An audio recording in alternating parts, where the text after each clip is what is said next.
So one of the application of Gauss law is to find the electric field due to an infinitely long uniformly charged wire. So here we consider an infinitely long uniformly charged wire. So here extends to infinity, this also extends to infinity. So if we want to find the electric field at point P, which is at a distance, a perpendicular distance r from the charged wire, then we can use Gauss law to find the electric field at this point. Now, to use Gauss law, what we have to do is we'll have to draw a Gaussian surface which will enclose a portion of this charged wire. And that Gaussian surface is a cylinder of radius r and length L. And the wire here is along the axis of the cylinder.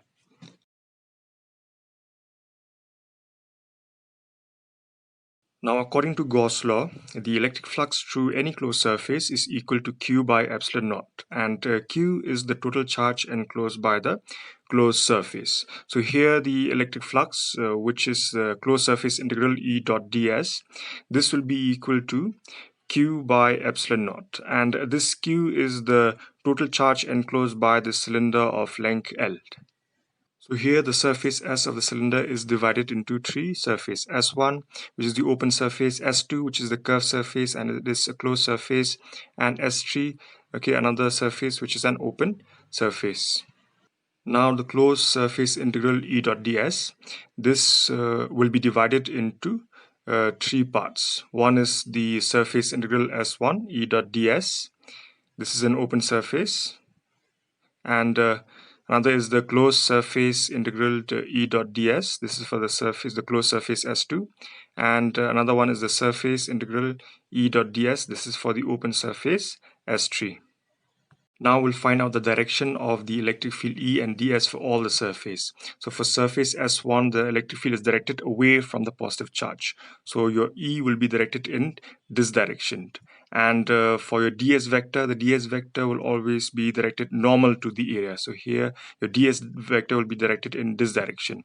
And for the surface S2, the electric field again will be directed away from the positive charge. So it will be directed in this direction. And the area vector, ds vector, again this will be normal to the curved surface of the cylinder.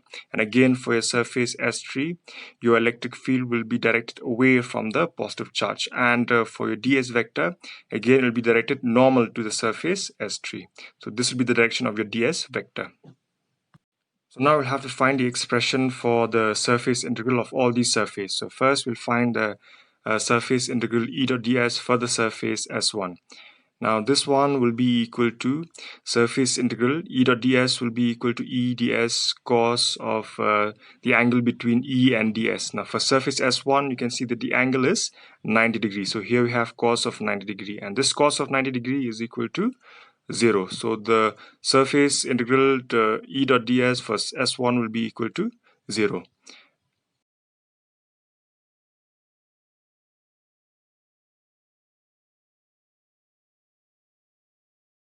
Now for the surface S2, since the surface S2 is a closed surface, we'll have the closed surface integral. And you can see the direction of E and ds, both they are in the same direction, so the angle between them is 0. So here cos, the angle between them will be 0. So here we have cos 0 degree, and cos of 0 will be equal to 1. So here what we're left with is a closed surface integral E ds. And you can see that E here is constant on the curved surface. Okay, so E is same on the curved surface. So we take it outside of the integration. So here we have integration of ds only, and this ds is a small elementary area, and if you integrate over this small elementary area, you'll get the whole curved surface of the cylinder. So here if you integrate this ds, what you'll get is the curved surface area of the cylinder, which is 2 pi rl. So this is for the closed surface integral S2 E dot ds. Now for the surface S3. Now since the surface S3 is an open surface, so we don't have to write the circles. And here we can see the angle between E and ds is 90 degrees. So we have cos to be equal to 90 degree and is equal to 0. And again here your surface integral S3 is equal to 0.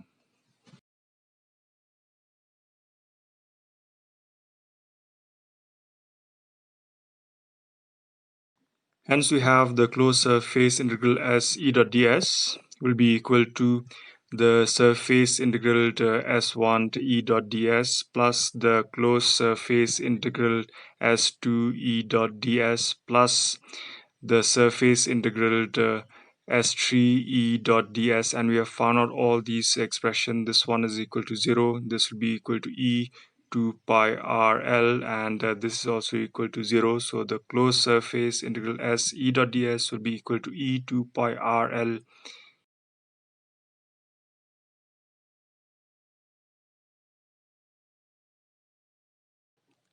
Then according to Gauss law, we have the electric flux, which is closed surface integral E dot ds to be equal to Q by epsilon naught. So here we have your closed surface integral E dot ds. This will be equal to Q by epsilon naught, and we have found out this closed surface integral to be equal to E 2 pi rl. And this will be equal to, now instead of Q, I'll write lambda L by epsilon naught. Now this lambda is known as the linear charge density, and your lambda, the linear charge density, this will be equal to Q by L. Q is the charge enclosed by the cylinder of length L, the total charge enclosed by a cylinder of length L. So here lambda is charge per unit length, Q by L.